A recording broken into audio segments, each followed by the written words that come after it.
जैसा कि आप देख रहे हैं, हमारे ऊपर से भी आदेश मिला है कि जो बोडो यूथ हैं यहाँ पे इनको हम प्रोत्साहन दें। अवेयरनेस के लिए हमने एक छोटा सा प्रोग्राम किया है, तो काफ़ी करीब 250-300 लोग आए हैं, सारे लोग डिसिप्लिन हैं। यहाँ पे हमने उनको बेसिक चीज़ें बताया कि फोर्स के क्या बेनिफिट हैं। तो जो बेरोज़गारी है, बेरोज़गारी के दौर में और देश की हमारी ज़रूरत भी है कि युवा वर्ग आएँ हमारे देश को सुरक्षित रखें, तो इनके कंधों पे बहुत जिम्मेदारी है।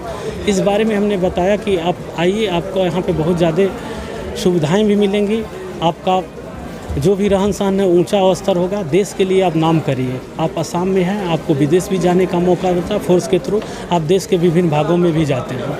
इन बारे में हमने 2-4 चीज़ों पे बताया कि आपका क्वालिफ़िकेशन क्या होना चाहिए, आप किस रैंक पे आना चाहते हैं, आपका मेडिकल क्या क्या होना चाहिए, फिजिकल फिटनेस कितना होना चाहिए, क्या बेनिफिट्स हैं, आप अगर कहीं एक स्थान से दूसरे स्थान पे जाए तो आपके क्या सुविधाएं मिलते हैं। तो इन लोगों यूथों में बहुत प्रोत्साहन दिया गया, उनकी कैरी सुन के बहुत हमें भी अच्छा लगा। आए लोग सारे लोग तैयार हैं फोर्स में आने के लिए। बहुत गिबियाव बुंनो थाङोब्ला बे जानाया बिटिआर रेकर्ड 2027 बेवहाय जादों। बेवहाय जानायलाय माने बेवहाय माखासे सुजुग सुबिदा माखासे दफाफोरखौ लानानै माखासे माने बेकार सेंग्रा सिख्लाफोरनि थाखाय माखासे बिथांमोनाबो सुजुग सुबिदाखौ लानानै माने जोंनि फारसे जितु मोजांनि थाखाय मोजांसिनाव माने मोजांसिन खामानि मावलांनो थाखाय बा ओरैनो गोग्लैसोनानै थानाय सेंग्रा सिख्लाफोरनि थाखाय माखासे सुबिदाखौ नायनायजों लोगोसे माने सुबिदाखौ होनो थाखाय बिथांमोनाबो सिगांदों, जेरावहाय माने बर' हारिनि जितु सेंग्रा सिख्लाफोराबो ओरैनो गोग्लैसोनानै थाया, बेजों नोजोर बोनानै माने बिथांमोना सुजुग सुबिदाखौ होदों। गिबियावनो आं बिटिसिनि चिफ मानव गेदेर प्रमद बर' सारखौ आं गिबियावनो बाख्नायग्रोयो, लोगोसे माखासे दैदेनगिरिफोरखौ। जथेस्थ' गोग्लैसोनानै थानाय बिसोरखौ आं माने हानायमानि बाहागो लाजानो लुगैदों, जाहाथे माने ओरैनो थाया, माने खम माने गावनि बैसोखौ बा गावनि जितु थानाय सम बेफोरखौ माने समजों लोगोसे खारफायो, बेखौ आं रिकुवेस्ट खालामो बयनिसिमबो। आरो आं बेयाव मोनसे रिकुवेस्ट खालामबावनो नागिरदों जोंनि जितु CRPF 10 बेटेलियन बिसोरखौ आं ओमफ्राय माने हाजासे साबायखर होयो। बिथांमोना जोंनि थाखाय नारा नाथा नाजादों, माने जोंखौ बिराद माने ओरैबायदि हेल्प खालामदों आरो जायखौ बुंसोनाया बिथांमोना जोंनि थाखाय दिनै लिंहरनानै खबर होनानै माने बिथांमोना जोंखौ बिराद जथेस्थ' मदद खालामदों, हेल्प खालामदों आरो बिसोरखौ आं हाजासे आंनि गोसो गोरबोनिफ्राय साबायखर होयो। जोंनि खुस्राबारि गामि सकनि खाथियाव थानाय 10 बेटेलियननि CRPFफोरा बर' इयुथफोरनि थाखाय एवारनेस प्रग्राम लादों।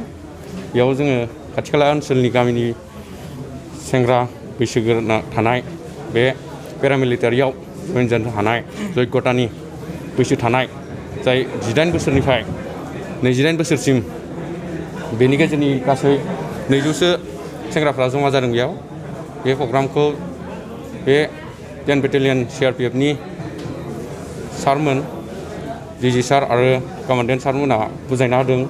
बे रिक्रुटमेन्टखौ फाथिनायनि सिगां माने माखासे जोंनो आगोथियायैनो माबोरैहाय एप्लाइ खालामनांगोन, बे मा डकुमेन्ट्स नांगोन आरो बेनि थाखाय जोङो हाइटआ बेसे नांगोन, सेस बेसे नांगोन, बेनि PDFबो होनाय जादों। आरो बेयाव मोजाङै जोंखौ बुजायना होबाय आरो एग्जामनि सायावबो जोंनो मोजाङै गुवारै बेखेवना होदों। बेसे लेभेलसिम फरायनांगोन GDनि थाखाय आरो SIनि थाखाय, आरो जोङो ग्रेजुएसन लानायफोरा एसिस्टेन्ट कमान्डेन्टनिफ्राय जोङो एप्लाइ खालामनो हायो। बे ग्रेजुएसन जानांगोन, बैसोआ बेयाव